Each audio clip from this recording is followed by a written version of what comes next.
आपके मन में कभी ना कभी ये सवाल जरूर आया होगा कि बचत खाते में आप ज्यादा से ज्यादा कितना पैसा रख सकते हैं। एक सवाल ये भी है लोगों के मन में रहता है कि एक दिन में एक व्यक्ति से कितना कैश ले सकते हैं। फाइनेंस एक्सपर्ट्स के मुताबिक इनकम टैक्स रूल्स के अनुसार एक वित्त वर्ष के दौरान बचत खाते में कुल नगद जमा या निकासी 10 लाख से ज्यादा नहीं होनी चाहिए। इसके अलावा धारा 269 एसटी के मुताबिक कोई शख्स एक दिन में एक व्यक्ति से सिंगल ट्रांजैक्शन में या एक इवेंट से जुड़े ट्रांजैक्शन में कुल 2 लाख रुपए या फिर उससे ज्यादा कैश नहीं ले सकता।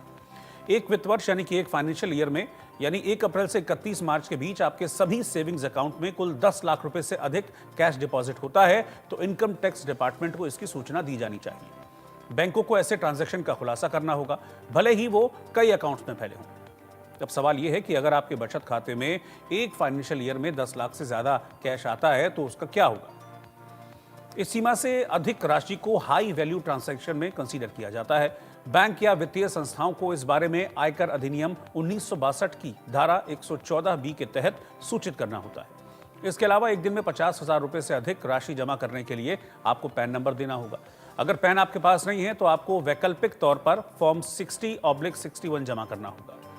हाई वैल्यू ट्रांजैक्शन से जुड़े इनकम टैक्स नोटिस का जवाब देने के लिए आपके पास फंड के सोर्स के संबंध में अपने दावे का समर्थन करने के लिए पर्याप्त सबूत होनी चाहिए।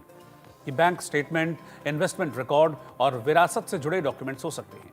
अगर आप कुछ तय नहीं कर पा रहे हैं या कैश के सोर्स को लेकर चिंतित हैं तो किसी टैक्स एडवाइजर से आप इस बारे में सलाह ले सकते हैं और फिर अपना इनकम टैक्स रिटर्न फाइल कर सकते हैं। अब जो खबर मैंने आपको बताई है उसकी खास बातें जान लेना आपके लिए बहुत जरूरी है। सेविंग अकाउंट में यानी कि बचत खाते में कैश जमा या निकासी की जो सीमा है वो 10 लाख रुपए है। ये सीमा एक वित्त वर्ष यानी कि एक फाइनेंशियल ईयर के लिए तय की गई है। एक दिन में सिंगल ट्रांजैक्शन में 2 लाख से ज्यादा आप नहीं निकाल सकते, यानी कि जो लिमिट है वो 2 लाख की है। 10 लाख से अधिक कैश को हाई वैल्यू ट्रांजैक्शन माना जाता है। एक दिन में 50,000 से अधिक अगर आप जमा करते हैं अपने अकाउंट में या किसी भी अकाउंट में तो फिर आपको उस ट्रांजैक्शन के लिए अपना पैन नंबर देना जरूरी है।